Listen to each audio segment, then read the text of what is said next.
Assalamualaikum warahmatullahi wabarakatuh. Di sini kami dari kelompok 4 akan menjelaskan tentang uji rata-rata 2 sampel bebas atau uji beda independen sampel dites. Langsung saja, uji rata-rata 2 sampel bebas atau uji beda independen sampel dites adalah analisis statistik yang digunakan untuk membandingkan rata-rata dari dua kelompok sampel yang tidak berpasangan atau independen. Artinya, kedua sampel tersebut berasal dari kelompok yang berbeda. Tujuannya adalah untuk mengetahui apakah terdapat perbedaan yang signifikan secara statistik antara rata-rata dua kelompok tersebut. Misalnya membandingkan hasil belajar antara kelas A dan kelas B. Ada juga konsep dasar uji independen sampel t-test yang digunakan untuk mengetahui apakah terdapat perbedaan rata-rata dua sampel yang tidak berpasangan tersebut, dan syarat uji statistik parametrik yaitu normal dan homogen. Ada juga dasar pengambilan keputusan nanti yang akan kita temukan setelah kita menemukan hasil di SPSS. Langsung saja, di sini saya memiliki data nilai UTS Bahasa Indonesia kelas A dan kelas B. Untuk memudahkan kita menginput ke SPSS, maka kita beri kode di setiap kelas dan setiap nilainya terlebih dahulu. Untuk kelas A, saya beri kode A. Untuk kelas B, saya beri kode B.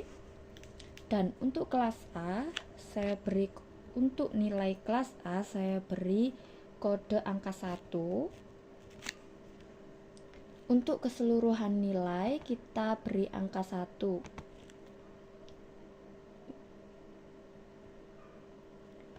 Langkah yang sama, kita di kelas B, kita beri kode 2.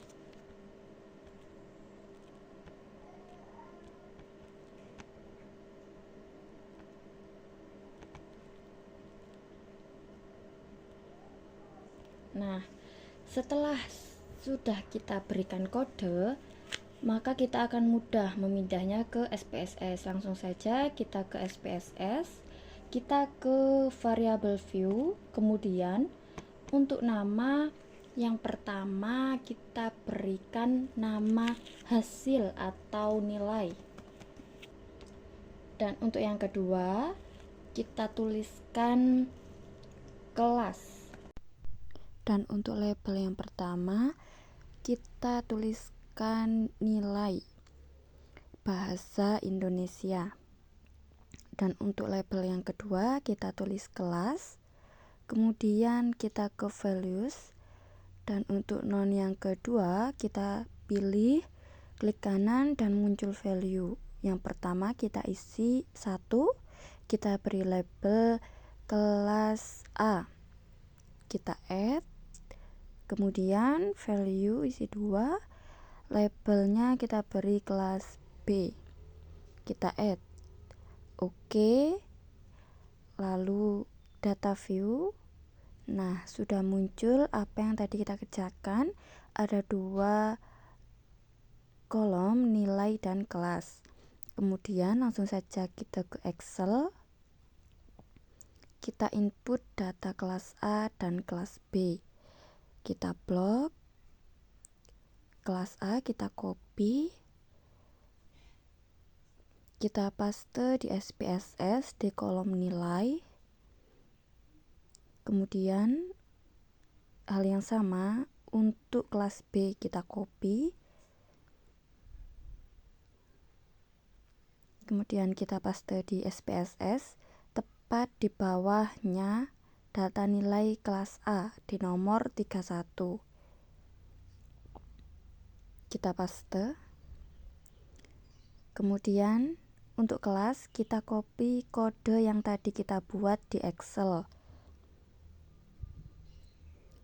Mulai dari kelas A kita copy,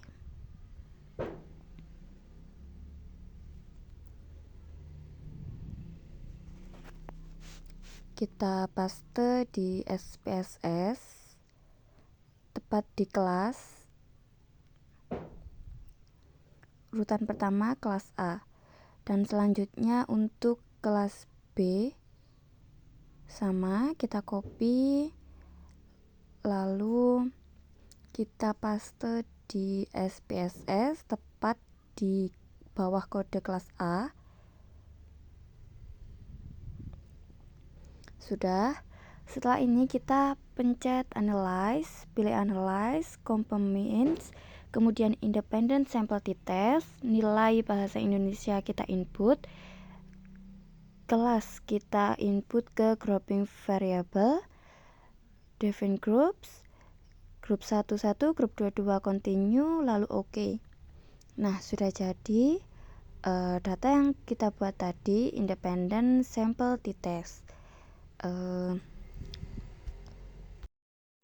Di sini kita perhatikan dengan dasar pengambilan keputusan sampel konsep dasar uji independent sample t-test.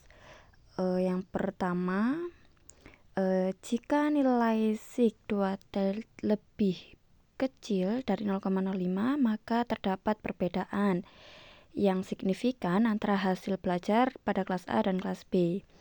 Jika nilai sig2 lebih besar dari 0,05 maka tidak terdapat perbedaan signifikan antara hasil belajar pada kelas A dan kelas B.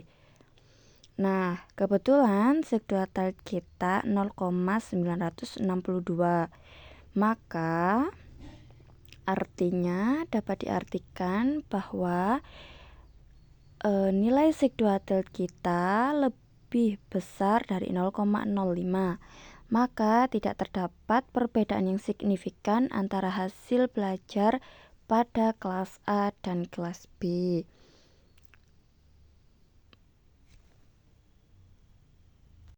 Sekian dari kami kelompok 4, kurang lebihnya mohon maaf. Wassalamualaikum warahmatullahi wabarakatuh.